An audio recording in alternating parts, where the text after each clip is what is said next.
Hello, I'm Johan Strydom from PSG Wealth. We've got offices in Pretoria, Silver Lakes, George Central, and also Mossel Bay. And we've recently joined forces with another PSG office, PSG Olympus, which specializes in short-term business. So we now offer short-term insurance to our clients. So if you feel you pay too much, please contact us and perhaps we might be able to do something about it. I'm now joined by Marco Ras. He's one of our equity research analysts, and we're going to have a brief discussion on the PSG and Capitec unbundling. Hello, Marco. Good day, Johan. Just as a start, the term unbundling, what does it mean? So essentially, unbundling means a company is removing a part of itself and distributing it to shareholders. In this case, it's PSG.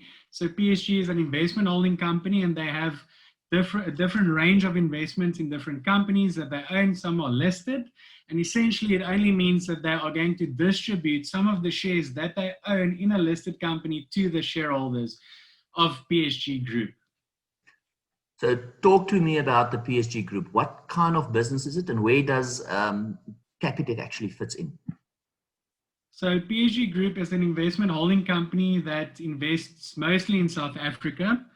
And they have a whole range of different investments in different sectors that include banking, financial services, agriculture, and education. Some of their investments include Capitec, which is the bank that grew exponentially over the last 20 years. They own Kuro, which is a secondary school education company. They offer private schooling to people. Then there's PSG Consult, which is the wealth management and stockbroking business, and it's Zeder, which is the agriculture company. Then they also own PSG Alpha that invests in Stadio and other smaller companies.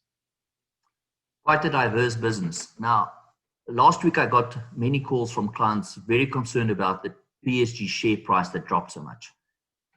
Please explain to us what happened, why did it happen, what's the effect on shareholders of PSG, and then lastly, what's our view on PSG and Capitec going forward?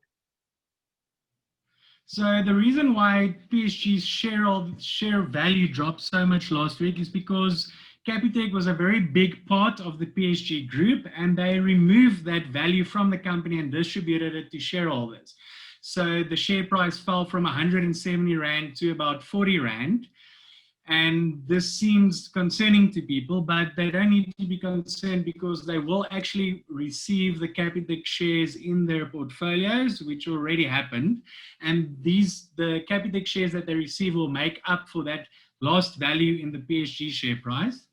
Now, one of the reasons why they unbundled is because Capitec became a very big part of PSG, and the Financial Services Regulatory Authority, with new regulations, will see PSG as a financial conglomerate. And with this classification, there could be a very large administrative burden on PSG Group. And it also means that they could place certain restrictions on the company that could impact PSG's ability to operate a dynamic and nimble investment holding company. The second reason why they are unbundling is because PSG Group is trading to when they announced this unbundling, they traded to a 35% discount to its sum of the parts. Now, this is a reasonably big discount to net asset value.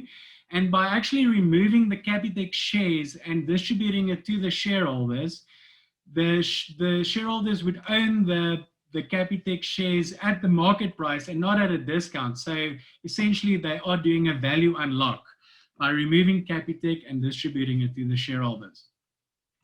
So what happened is, for every 100 shares that a PSG investor owned, you would receive 14 Capitec shares. So I just did an example just to explain exactly what happened. So if you own 100 PSG shares, before the unbundling, it was 173 Rand a share, which means your value was 17,300 Rand. So after the unbundling, PSG share price fell to 43 Rand, which means with 100 shares, your value would be 4,300 Rand. And the Capitec share price was at the unbundling 952 Rand, and you received 14 shares, which means your value in Capitec would be 13,328 Rand. So your new value after the unbundling was 17,000 Rand 628, which is an increase of 328 Rand. But at this stage, that doesn't seem like a big increase and the value is almost the same. So what happened? So if you look at the new sum of the parts value of PSG, it is 76 Rand 71, and the current share price after the unbundling is 45 Rand 91. So this means the new discount to sum of the parts is around 40%, which means that discount, which was already very big at 35%, increased 5% more to 40%. And I think this is actually where there's an opportunity. So investment holding companies are a little bit out of favor at this stage, and these discounts to net asset value is very large. And if we look historically, it should revert back to a smaller discount. Now, if this 40% discount to the net asset value reverts to a 30 to 35% discount, the PSG share price should trade about at around 54 Rand, which gives us a potential upside of about 8 to 16% from current levels. Now, there's no specific reason why this discount should decrease, but if we look at long-term averages, there should be a reversion to the longer-term discount. So we see this as opportunity. Marco, Yes. you were discussing this, although nothing to do with the unbundling of PSG and Capitec. I've read that Tesla and Apple also had a share split. What is that, and what will our clients see in the offshore portfolios after the split? So share split essentially means that the company issues more shares and the share price comes down. So the overall value that you own in the company still stays the same. If you own, for example, one Tesla share and they do a 5-for-1 split, your number of share increases, but the share price comes down and the market capitalization of the company stays the same.